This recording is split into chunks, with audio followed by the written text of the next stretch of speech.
Time now for a trip to the food court. Aldi is under fire for its cereal bars that the discount brand's grocer says they're naturally flavored. Well, a brand new lawsuit claims that a third-party testing group has found that they're anything but. As well as this, accusations of mislabeling could cost the company $10 million. Food court now in session. We want to bring in Lexi Rigdon and David Bruno, a couple of really great attorneys, and they are kind enough to join me on a Friday night when I know you all have plenty to do. Well, David, not so much. Lexi, I'm sure. I like to give David grief because he's a really good egg, and I know that you're going to love this story because, David, this is a circumstance where a grocer can say, listen, we are doing naturally produced food, and we are going to label them thusly, and yet this third-party group comes in and says, not so fast, my friend. Your take on whether or not if a package says it has no synthetic colors or synthetic preservatives, that's good enough to be called natural. Yeah, well, these are consumer protections, and they're very serious all across the country, especially in California. And what it is, it's for the policy. It's for the policy to protect consumers. And look, when a manufacturer puts that type of representation on the packaging, they do it for a reason, right? It's a benefit. It's a unique selling proposition, we call it in marketing, and it's a reason for the consumers to buy. And if this is true, and this still has to be vetted, obviously, this third party that did this testing needs to be an expert to support this allegation in court.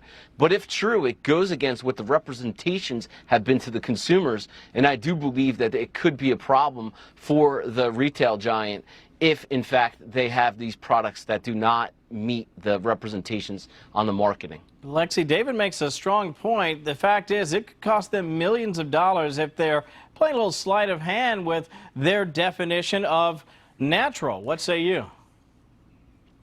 Well, the plaintiffs here are going to have to show that Aldi misled based on saying that there are no artificial flavors, it's all natural. And the issue here is actually a chemical that a compound really, that I had never heard of, even though I am a prolific processed food eater myself, malic acid, which is actually a naturally occurring chemical. But their beef with this in this lawsuit is actually D-malic acid, which is like the evil twin of malic acid because it's man-made.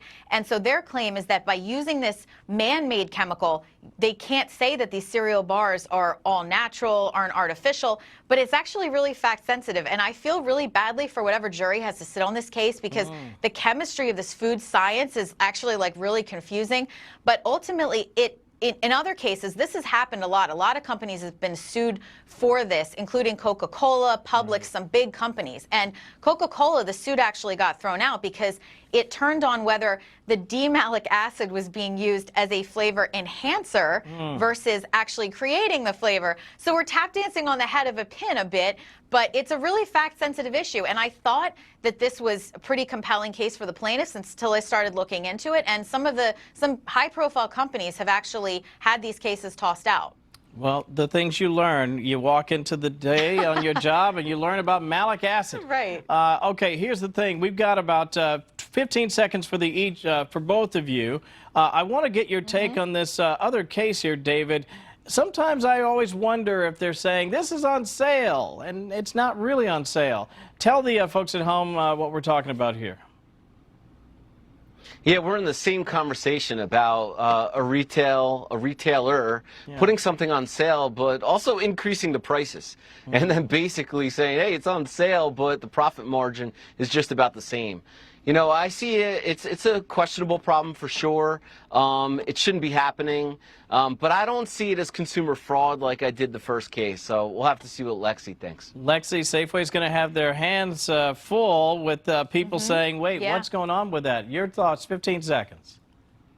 This is even math that I can understand. This isn't buy one, get one free. This is buy two, get two, which is not what the consumer wanted. They wanted a $4 pint of ice cream with an extra one thrown in, not a $7.50 pint of ice cream with another one thrown in. So they have actually gotten in trouble for this before in Oregon with pork chops. So whether it's ice cream in California or pork chops in Oregon, Albertsons has already been in trouble for this exact same type of claim and agreed to pay over $100 million recently for it. So I think this is a problem for them. Yeah, and I've seen other companies too do this sort of thing where it's like, oh, our bad, we'll pay the fine, but who knows how much they made in the process before they finally had to face the music. Lexi Rigdon, criminal defense attorney, and David Bruno, Nothing But the Truth podcast host, and another criminal defense attorney. Thanks you both for spending time with us here on a Friday night. Have a great weekend.